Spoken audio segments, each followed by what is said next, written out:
back. Today we are in chapter 17 of Proverbs, and the title of that text is The Eyes of a Fool, starting in verse 1.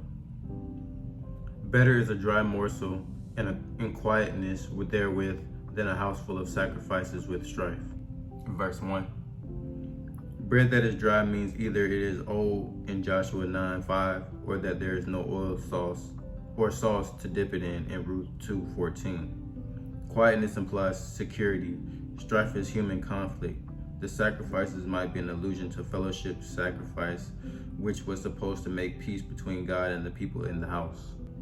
A wise servant shall have rule over a son that causeth shame, and shall have part of an inheritance among the brethren. Verse 2.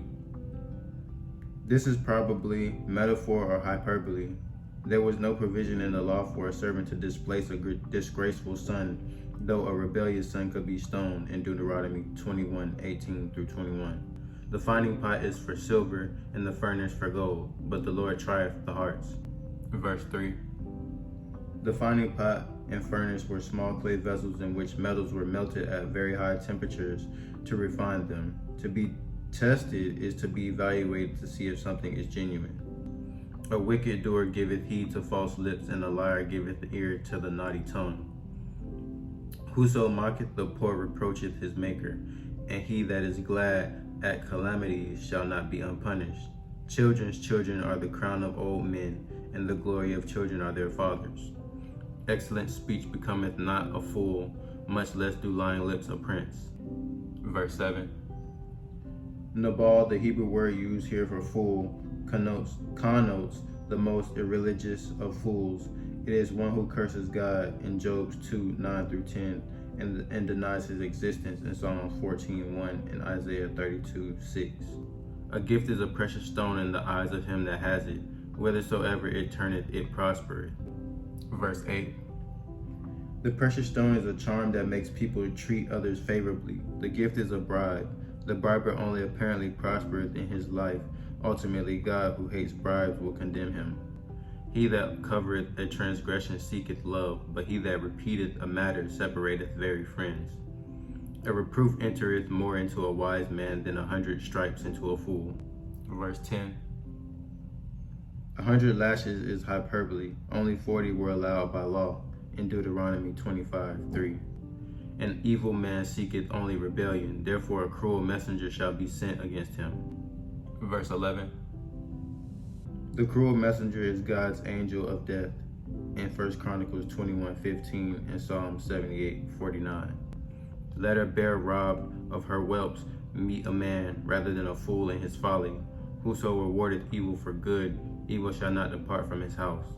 The beginning of strife is as when one letteth out water. Therefore leave off contention before it be meddled with. He that justifieth the wicked and he that condemneth the just, even they both are abomination to the Lord. Wherefore is there a price in the hand of a fool to get wisdom, seeing he has no heart to it? Verse 12. The female Syrian brown bear had a reputation for fierceness in 2 Kings 2:24 that was intensified if she was robbed of her cubs in 2 Samuel 17:8. A friend loveth at all times, and a brother is born for adversity. Verse 17. The purpose of a brother is to uphold a family member in adversity.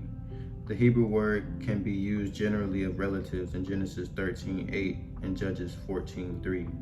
An unlikely but possible interpretation is that a friend is better because he loveth at all times, not just in difficult times. A man of void understanding striketh hands, and becometh surety in the presence of his friend. He loveth transgression that loveth strife, and he that exalteth his gate seeketh destruction. Verse 19. The gate of a house is the threshold. An exalted threshold would be difficult to step over, possibly causing injury to guests, or a high threshold could indicate someone who arrogantly built his house on a mound or hill above his neighbors. Such a proud person invites the Lord's destruction on himself. He that has a froward heart findeth no good, and he that has a perverse tongue falleth into mischief. He that is begetted a fool doeth it to his sorrow, and the father of a fool has no joy. Verse 21. The first kind of fool is immoral, obstinate, and dangerous. The second kind is sacrilegious. A merry heart does good like a medicine, but a broken spirit drieth the bones. A wicked man taketh the gift out of the bosom to pervert the ways of judgment. Verse 22. Dried up bones represent people who have lost their vitality in Ezekiel 37:11. The opposite would be bones saturated with marrow or oil in Job 21:24 and Psalms 109:18.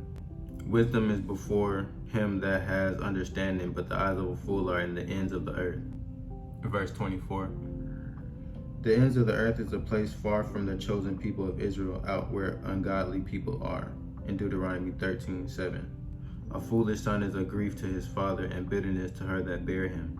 Also to punish the just is not good, nor to strike princes for equity. Verse 26. The just is literally righteous. He that has knowledge spareth his words, and a man of understanding is of excellent spirit.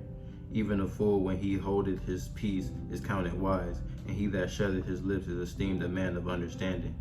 Verse 27 through 28.